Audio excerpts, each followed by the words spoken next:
regional em relação ao Campeonato Goiano. E também ao Jair Ventura com tomada de decisões ruins para o Goiás.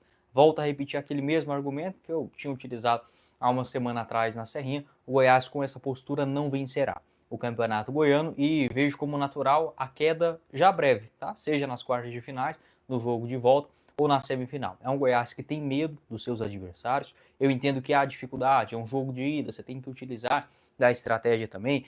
Poderia estar falando de um resultado muito pior, mas eu vejo que o torcedor do Goiás ele não está avaliando esse Campeonato Goiano apenas por mero resultados, até porque isso a gente já viu, a gente cair nessa armadilha dos jogos do Campeonato Goiano e se iludir com invencibilidade, sequências de vitórias, encontrando um goleador no estadual que no Campeonato Brasileiro, ele claro, não consegue reproduzir aquele mesmo ritmo, então o torcedor do Goiás ele já tá ressabiado em relação a apenas resultados não alinhados a desempenho. Só que nem isso a gente vê nessa edição do Campeonato Goiano. Não dá para dizer que é um Goiás que dá show de bola nas suas partidas e muito menos um Goiás que vence ou convence. Tá? Não é nenhum nem outro. Não é um Goiás que alinha nem sequer os resultados junto com a parte técnica, tática e até mesmo a postura do Goiás, tanto dentro de campo e também sobre as tomadas de decisões do Jair Ventura, que parece assim meio preso, sabe? Aquele jogo meio preso, meio medroso, meio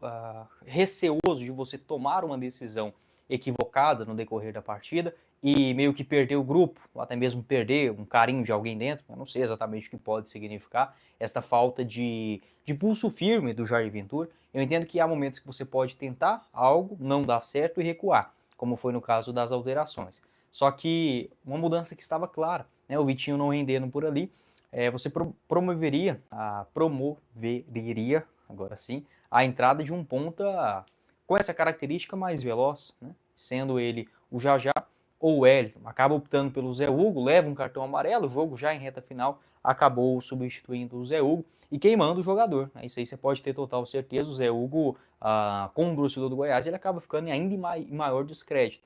Quer dizer que o jogador tem que ser insubstituível, né, nessas alterações, entrando e não sair mais? Não é isso que eu estou querendo dizer. Mas o momento do jogo pedia já uma postura, uma mudança, uma alteração diferente do Jair Ventura. Ele coloca um jogador que até agora, com todo respeito, não agregou nada, vestindo a camisa do Goiás, e no Vitória foi sempre assim, entrando no segundo tempo e tentando fazer alguma coisa. Mas o Jair Ventura ele mostra meio perdido, mostra estar também sem criatividade, sem solução, e um Goiás que se contenta com 0-0. Sendo bem sincero aqui com vocês, assim, acho que o Goiás ele ainda é favorito para a classificação por jogar em casa, até leva um resultado interessante, mas vocês lembram do ano passado também a eliminação contra o Goiânia? Ela aconteceu assim, um jogo fora de casa, o Goiás empatando em 0-0, se contentando com o resultado.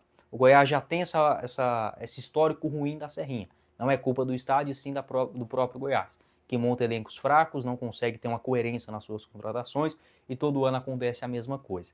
Em segundo plano, o Goiás ele não é aquele time que, jogando em casa, por exemplo, mesmo tendo um adversário mais fraco, a gente garanta que vai ganhar de 1-0, 2-0, 3-0, e eu não consigo dar essa certeza para vocês. Na quarta-feira, por exemplo, o Goiás que teve dificuldades para ganhar do Yumas, empatou com o Abecate, e também, nessa questão de resultados, vai ficando mais mal colocado, vamos colocar assim, uma chance grande, inclusive, de já ter um clássico nessa semifinal, se é que o Goiás vai passar, né? Eu sendo bem sincero aqui com vocês, não estou com uma expectativa muito grande, não. Então, assim, a chance do Goiás se complicar nessas quartas de finais, ela é sim grande com um empate fora. Por quê? Porque o craque vai jogar por uma bola na Serrinha, colocar 5, 6 ali atrás. O Goiás sem criatividade, com os atacantes que não fizeram nem 5 gols, se somar todos eles nessa temporada. Não vai ser um jogo fácil. Tá alinhado à pressão, o histórico recente também na Serrinha, enfim. Eu penso que esse jogo de hoje também era para o Goiás ter buscar a vitória e já servindo de parâmetro para a Série B. O Goiás não pode encarar qualquer adversário do Campeonato Goiano fora de casa e achar que por ser um jogo com a característica mais difícil, né, do que em comparação a primeira fase, por exemplo, os jogos contra o Goiânia em casa, a Jataiense na Serrinha, o Yumas, claro, o craque lá é mais time, sim, só que na Série B, o Goiás terá todos os seus adversários mais frágeis, com a obrigação de buscar o resultado também jogando fora de casa. E com esse tipo de mentalidade, essa postura, esse jogo mais defensivo, esse jogo mais acanhado, o Goiás não vai conseguir. Eu entendo que ainda há uma distância para a Série B do Campeonato Brasileiro, mas o Campeonato Goiano já está valendo. O Goiás está fazendo um campeonato fraco até aqui, o Jair Ventura principalmente, pela falta de tanto de liderança quanto de entendimento do próprio time. E as contratações também não ajudam, tá? Então eu vejo que é uma sequência que coopera com vários erros.